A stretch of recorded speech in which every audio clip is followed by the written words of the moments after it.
Your Honor, I have one witness besides Mr. Noble that's here. Okay, that's present. Sorry, there, right? And here is that. Right, what do you think? If you were watching, Your Honor, Mr. Garfield, Sharpie hearing. for hell class something. Oh, Yeah. He's, okay, this is the supplemental. there it is. Hear my motion. This would be the line. Not the right motion. First It's a, you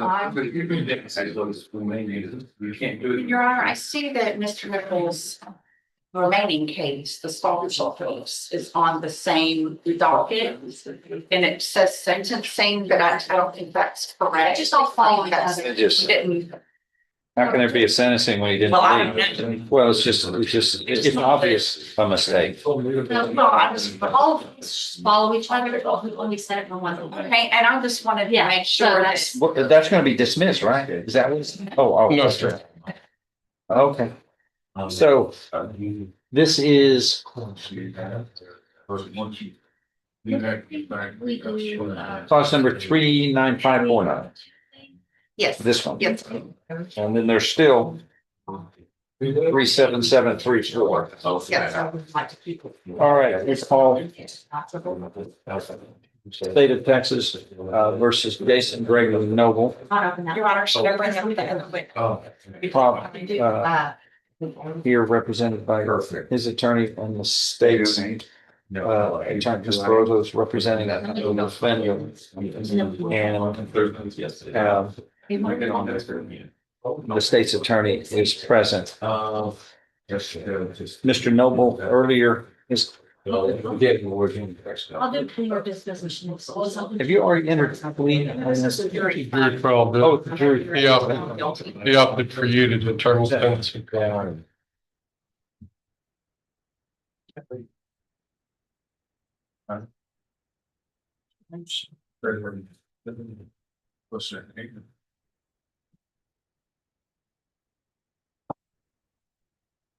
If I remember correctly, Judge, there was a pleas true as to the All up with the. bars. So his exposure is 25 to life. It was Yes. a second degree felony just on paragraph 1. Yes, sir. And then he pleaded true to paragraphs 2 and 3.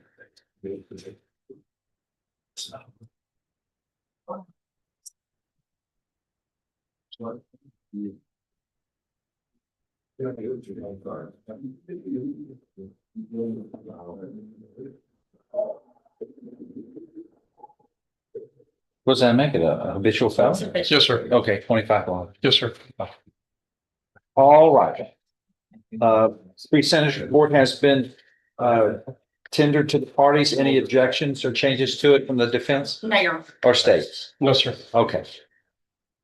The agreement is, again, the courts, it's open to the court for sentencing under the punishment range that is applicable under these circumstances. So what says the defense? Your Honor, I would ask the court to take into consideration that although there is an extensive history of assaultive type cases and offenses involving violence, I would ask the court to take into consideration that Mr. Noble was introduced to violence at a very young age, 13 years old to be exact, by his father, when he was at a critical developmental age in his life, and began with assaultive offenses as a juvenile as young as the 11th grade. And it's kind of continued on since then. And Mr. Noble has not received any kind of treatment for his anger and his aggression ever. And How old is he now?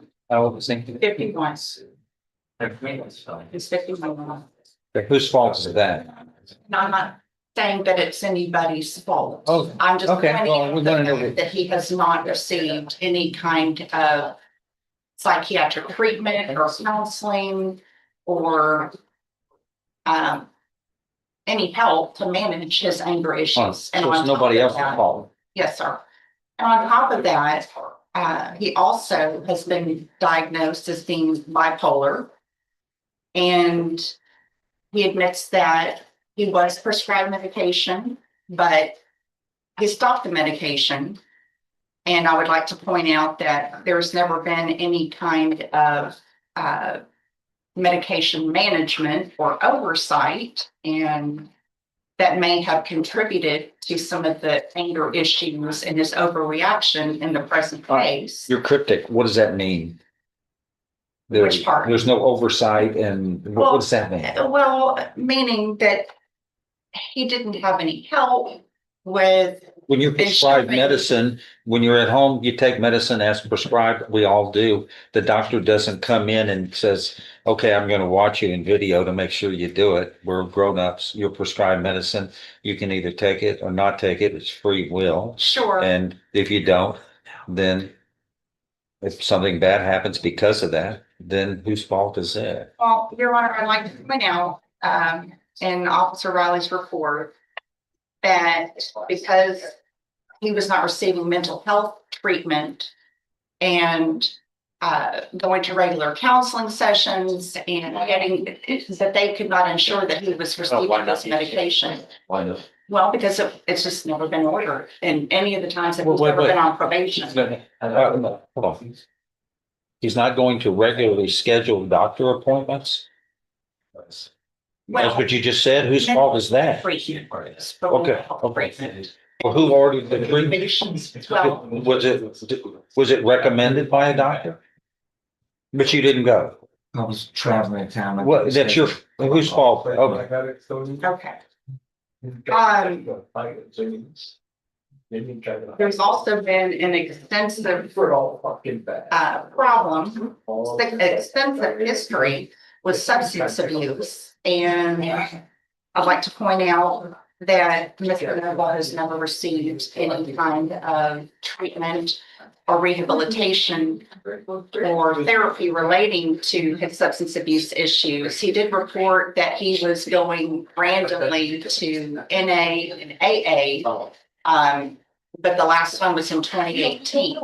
So taking all of these things into consideration, I would ask the court when it discusses the sentence that it show leniency. Mr. Noble, on the date of this offense or the date that this offense occurred, he truly believed that what he did by trying to disarm Mr. Knighton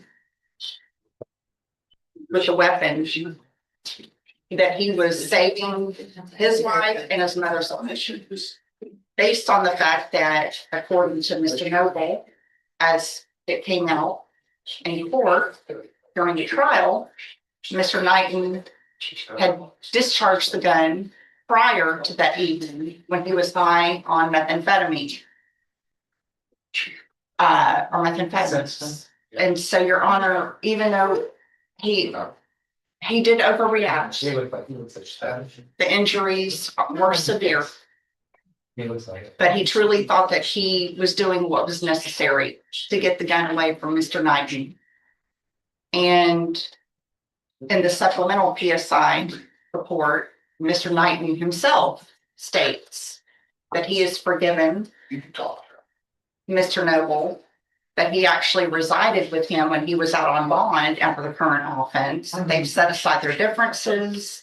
They call each other, Mr. Knighton and his mother have continuously contacted him and spoken to him on a regular basis.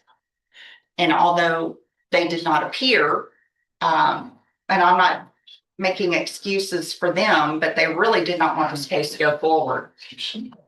And unfortunately, Why do you think? well, because he didn't think that he should serve any more time. that he's already served time, and that's according to what's in the PSI report. It's time served. That's what it should be. So the victim himself is telling the court and everybody that he comes into contact with, in addition to signing 2 non-prosecution affidavits, which, you know, never came out because they didn't appear. He didn't appear in court. He has consistently held the position that he did not want Mr. Noble to be punished for this. And why would a person do that? It's not because he was scared of him. I'm sorry, the victim, as we recall, Yeah. had the gun, the barrel of the gun imprinted on his forehead. That is correct, Your Honor. I mean, Gee. and I'm not Well, what do you- downplaying the injuries. What do you think could be reasons? Maybe a victim like that. This court has never seen such a thing. Never seen somebody had to jam a hot metal. The gun had been fired in just a few seconds, stuck up against the forehead and burned into the man's forehead. The barrel of the firearm. How ruthless is such a thing? How ruthless. They had to think the next moment the trigger will be pulled and there's no escaping it. A bullet goes through your brain. Well, Your Honor, I'd like to point out that at the time that the gun was used to hit Mr. Knight in the forehead, the chamber or the magazine had already been expelled and the bullet in the chamber had been ejected. And then that's according to his own testimony, and it was found in his pocket. Mr. Knight. So play down the fact that he puts a burning hot piece of metal in the man's forehead. Play that down, would you please? That is as mean-spirited as it gets.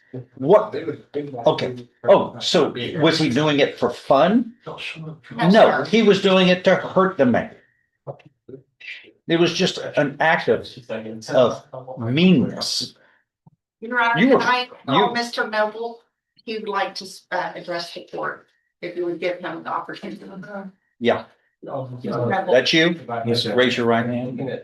You solemnly swear or affirm testimony you are about to give will be the truth, the whole truth, and nothing but the truth, so help you God. Yes, sir. Lower your weapon. Go ahead. And I just want to apologize, Jill Stevenson, for wasting your time, that work's time. I did not want to go to trial in this case. I was in which, Mr. Hand has made an offer to me. My stepfather, he comes and sees me regular up here in Jefferson County, in there 2 years. And I told him that the offer was 20 years. And they told me, do not sign for 20 years. If you have legislatively, the offer was for 20. We have forgiven each other about the altercation. But if he was just saying just a few seconds ago about the pistol thing, my stepdad did fire a firearm previously about 2 weeks prior to this inside the house. And it really scared me, scared my mother. And there's a lot of other episodes. So it's his fault. No, sir, it's not his The fault. jury found otherwise, you know that. Yes, sir. I'm going to respect the jury's decision too. All right. Let's respect the jury's decision, finding you guilty of aggravated assault, family violence. Yes, sir. And there's no excuse for me acting like that, behavior like that. I don't understand that. But I guess I overreacted in the heat of the moment. Which time? What happened? What about your prior convictions, which are crimes of violence? Let's see, arson, Yes, sir. and what, after that, aggravated assault, another aggravated assault. You were convicted of that in 2010.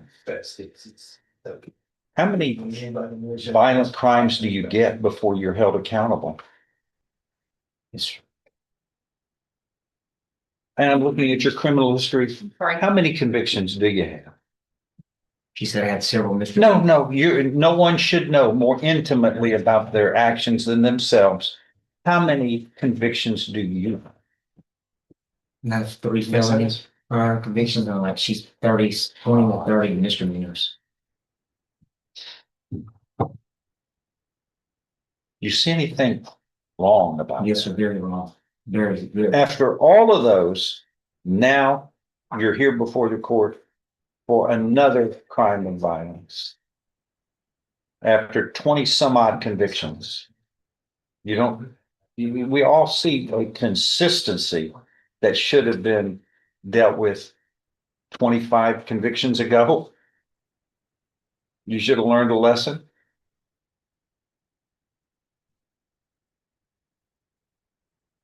Okay. I'd like to call Philip Jones, who is a childhood friend and boss slash coworker of Mr. Noble. Come on. Come on up. Where that person is, that's who that is. Yes.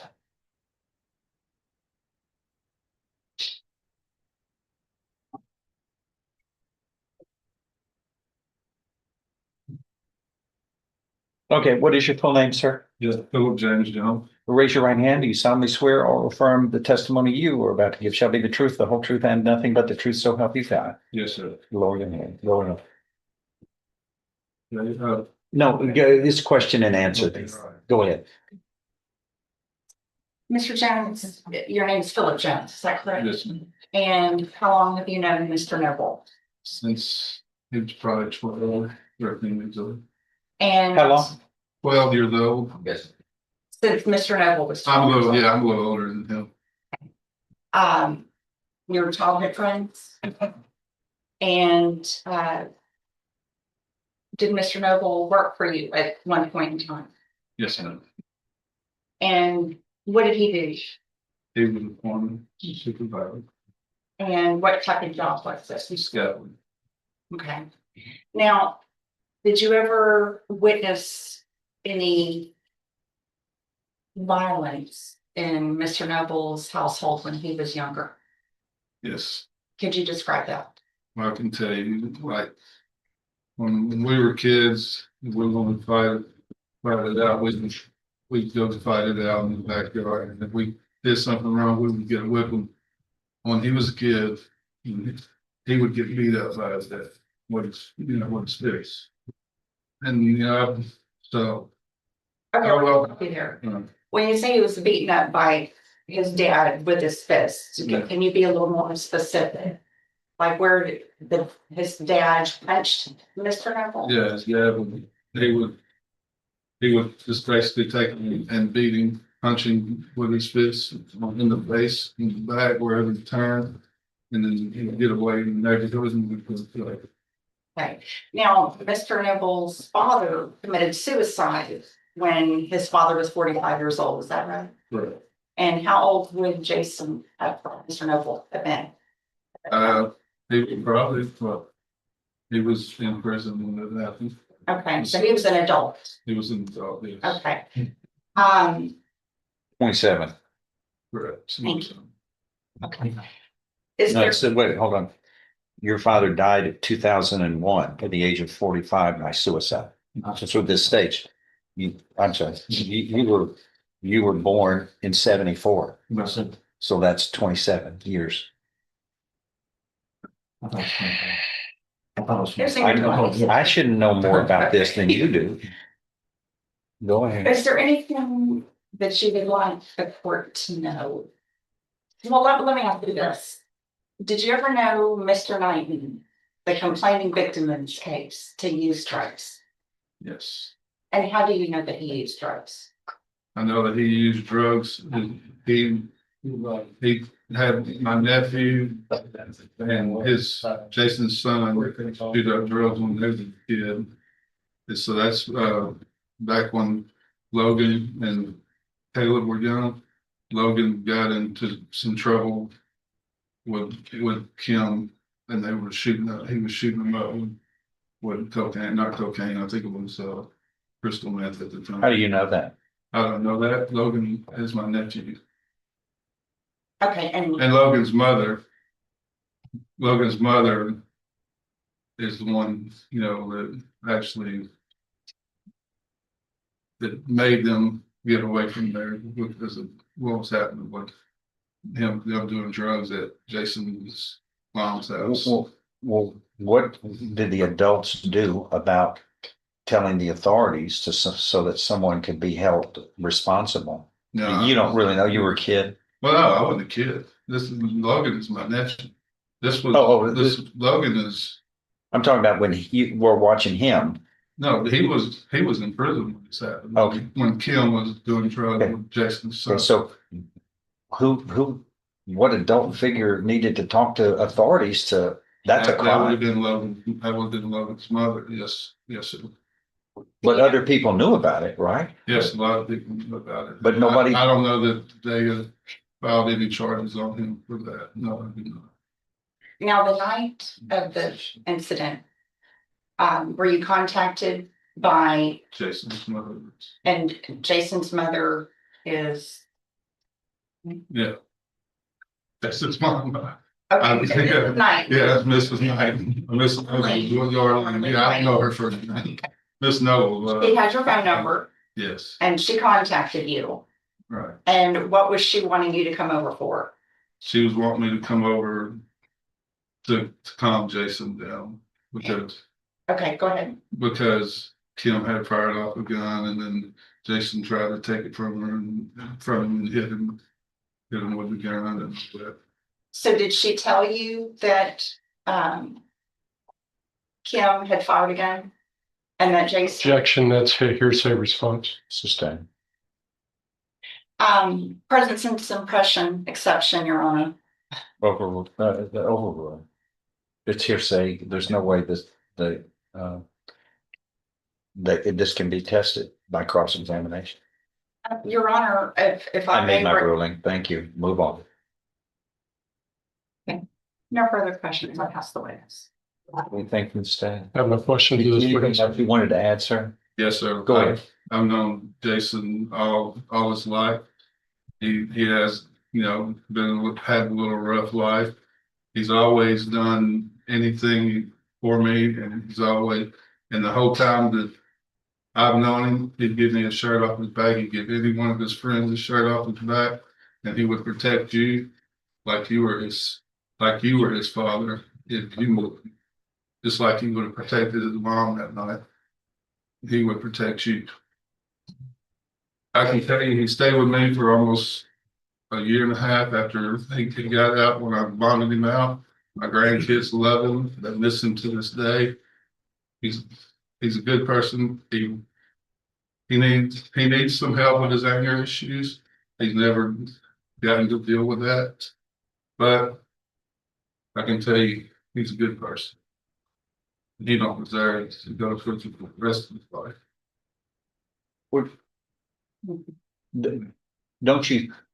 Wouldn't you agree that a person really is judged by the decisions they make? Yes, sir. And I can tell you, my mom was murdered by her husband, beaten to death.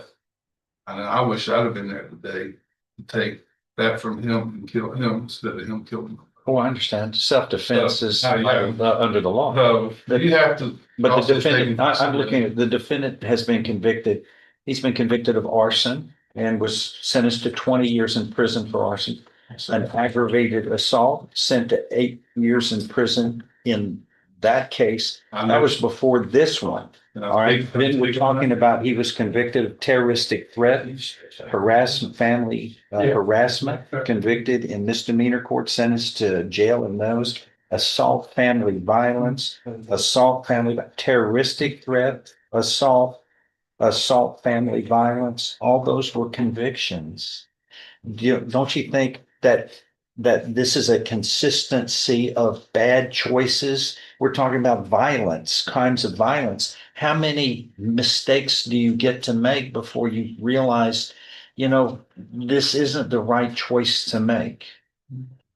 It's a tough, I totally understand that. I know. And I know about a lot of those cases, especially the one with Carl Kruger that. I don't know. I don't know who people are involved in this. I'm just looking at his convictions And, which stretch back to And I mean, to 1992. and what I'm asking, can you give him a little help? You know, what I mean. Well, first of all, the with- help needs to begin with the person who's been making a mistake for Totally for understand. 33 years. 33 years as an adult. I mean, it's like you and I, we're all judged by the choices we make. And when we put our hand on the stove, it burns us, we go, well, I'm not gonna do that again. Well, I mean, I'm not asking you to make him a better person. I'm asking you to give him a chance to put him in a type of program that can get him to a better person instead of going to What are you suggesting is gonna change his demeanor? whatever suggestion is going to What, change his what do you demeanor. suggest? I suggest counseling with What kind of counseling? mental counseling. What is wrong with him that you are aware of medically? Yeah. What am I aware of is medically that he don't take his bipolar medicine. The only reason he couldn't take it whenever he was at my house because he was in between jobs and so I can tell you as a standpoint, if you don't have the money, how can you take the medicine? You know what I mean? And then if you go in and off on that's a whole other way out of Yeah. my belief. Okay. But I can tell you that working through your mental problems with some type of counseling is better than going and fighting. it out I in understand, prison. sir. I You know what I understand, but I don't know why things weren't done 33 years ago. Yes, sir. And here we are. I can attest to that. Here we are, and we're cleaning up messes from 33 years ago that adults should have handled a long time, responsible. Oh, I don't know. It's frustrating for us all. Yes, I sir. mean, Especially when you love them first. all right. Is this Things man that they don't. really excused? Is this man excused? Yep. Okay, thank you, sir. Thank you. Who's next? Who's next? That is all I want. Okay. Go ahead. Estate, did you have anything you want to add? I'm What's gonna- everybody arguing for here on, 25 years. go ahead. Is there anything else you want to add? No, you're wrong. Judge, I appreciate Mr. Noble's friend showing up and speaking for him. However, the truth is that he was interviewed by law enforcement, never offered any of the comments that he made today about who said what, when, and where. All that's just another great example about how Mr. Noble has done everything he can to try to manipulate the system. Let's start with his victim in this case. He did come to my office and he did give me a affidavit of non-prosecution. You're And whenever- talking about, I'm talking about Mr. Knighton. And that, as is my practice, whenever someone comes to the office with an attempt to try to drop charges, I visit with them. And one of the first things that I ask them is, did these accusations occur? That's routinely what I do every time.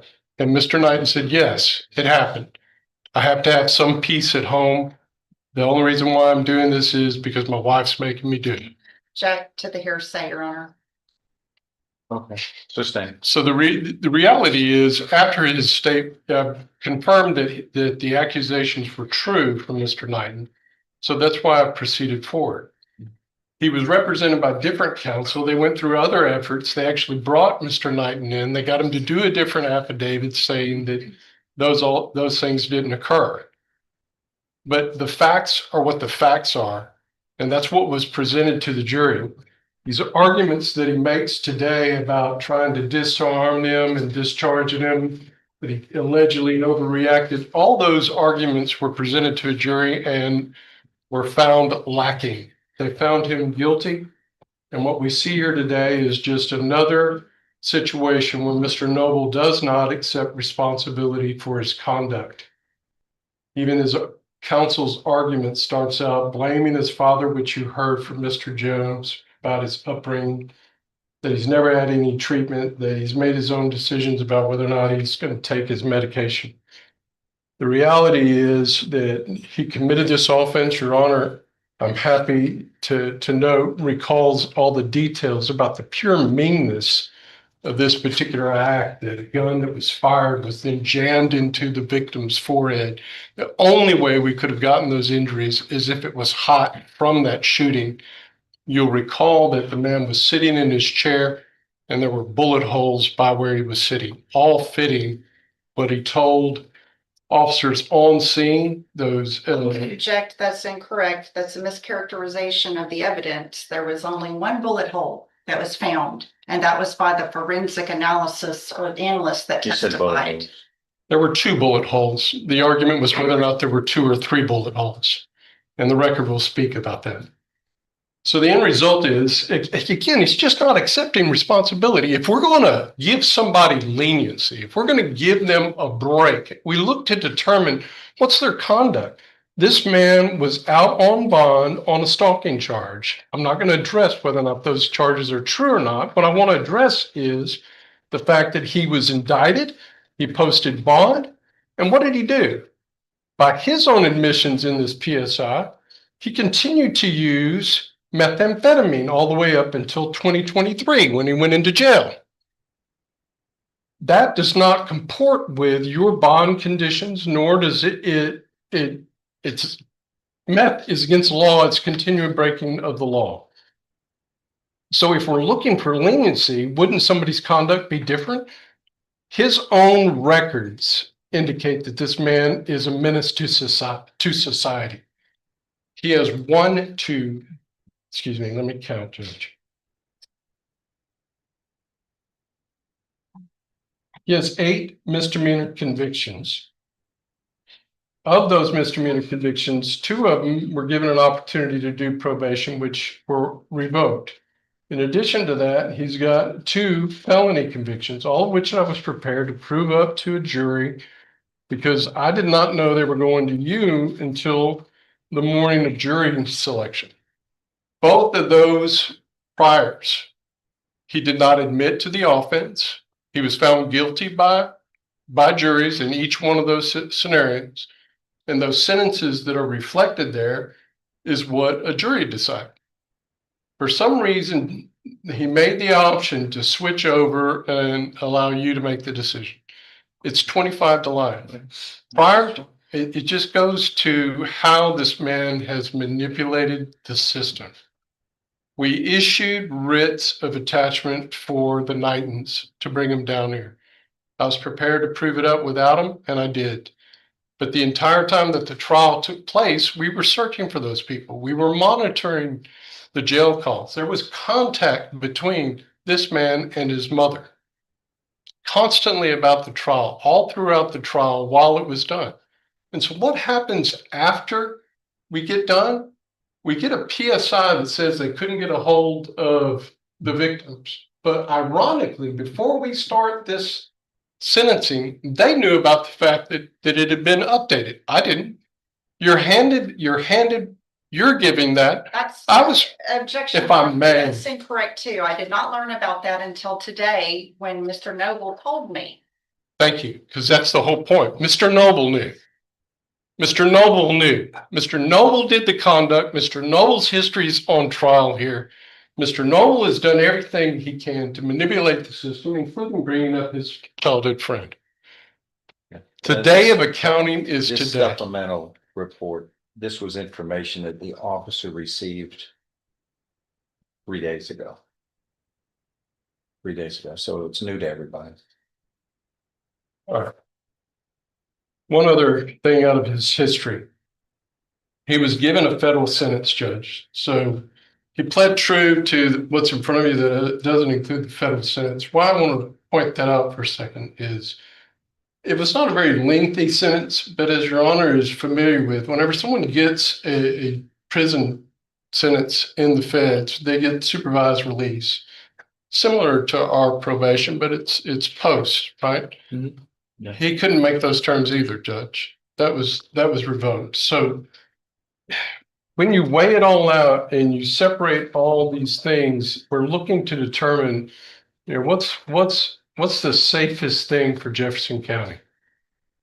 12 of our citizens disagreed with the arguments that he's made today. They held him responsible without having heard from the victims. They know that the exposure is 25 to life. I am asking that the court sentence him to 40 years. Okay. You have a chance to rebut. Go ahead. Your Honor, I would just point out that Mr. Noble is not trying to manipulate the system. He's doing what he has rights to do. He's calling witnesses to testify on his behalf. He admits that his actions that day were wrong, that he overreacted. He understands that. So he's not escaping accountability or trying to say that he's not sorry and remorseful for the way that things occurred.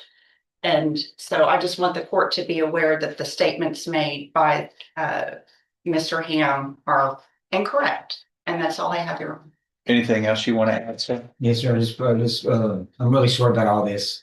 And this, I know this is very serious. And I didn't tell Philip Jones nothing about coming today. He did it on his own. I didn't. And my mom came to Wednesday in visitation and told me that a man named Riley called. I had no idea what was going on. And my mom said that my stepdad had talked to you, and that's how I knew about that situation. But Your Honor, if you send me to prison for a long time like that, I don't know how I'm gonna recover from nothing like that. And I mean, I've been in prison twice, and I tell you, it's just no joke. It's tough. It's hard. It's supposed to be a Yeah, I'm just saying, punishment. it's just nobody's down there happy. It's all nothing but a bunch of angry people. And I just think it'll make me way worse if I'm sending me to prison for a long There's a time. way to avoid all of this, This is what not to commit a crime. Yes, sir. That's what we're here. But it's a similar crime that you were convicted of before. Aggravated assault. I mean, that's the problem is you're supposed to learn, we got to stay away from this. Like it's the bubonic plague. Yes, sir. It has its consequences. And then this offense was committed in real inhumane fashion with the gun being, that was just an anger act. I mean, that's meanness. It's not the way you're supposed to treat anyone, much less a close relative. Right? Yes, sir. Someone you're supposed to love. What would you do to someone you didn't like?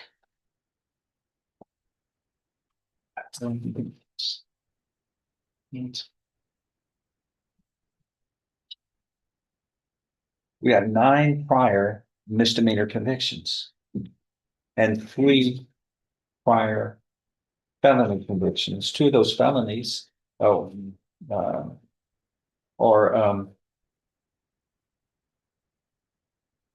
violent crimes, arson and aggravated assault. And then terroristic threat, harassment, assault, family violence, terroristic threat, assault, family violence. It's 1, 2, 3, 4, 5, 6, 7 other acts of violence. You don't think it's time that you stop committing acts of violence?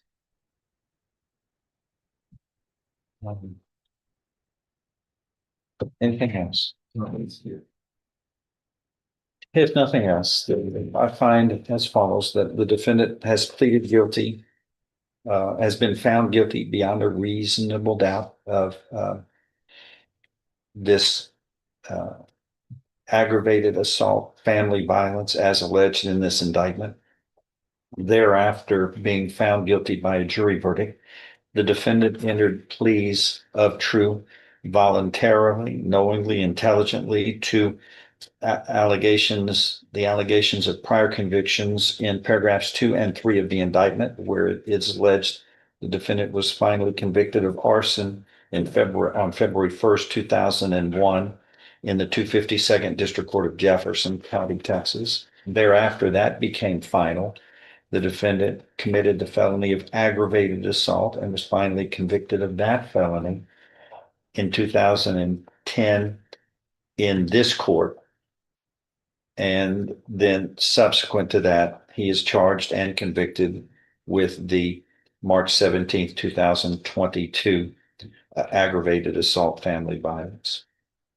So the court finds that there is sufficient evidence supporting the finding of guilt beyond a reasonable doubt, and paragraphs 2 and 3 are proven true beyond a reasonable doubt, which puts the defendant in habitual offender category of sentencing. So he's looking at no less than 25, nor more than life, up to life, 99 years or life imprisonment. That's the punishment range the defendant is looking at. If nothing further to add by anyone, the defendant has been found guilty of this offense, is subject to this punishment range of habitual offender status. The defendant is hereby sentenced to confinement in the institutional division of the Texas Department of Criminal Justice to serve a term of 35 years. And the judgment shall reflect that an affirmative finding shall be made that a deadly weapon, namely a handgun, was used in the commission of the offense. You understand what has happened today, sir? Anything else? No, That is all. thank you. Here's this. Thank you. Thanks for watching. Make sure to hit that like and subscribe button for more crazy court hearings like this one.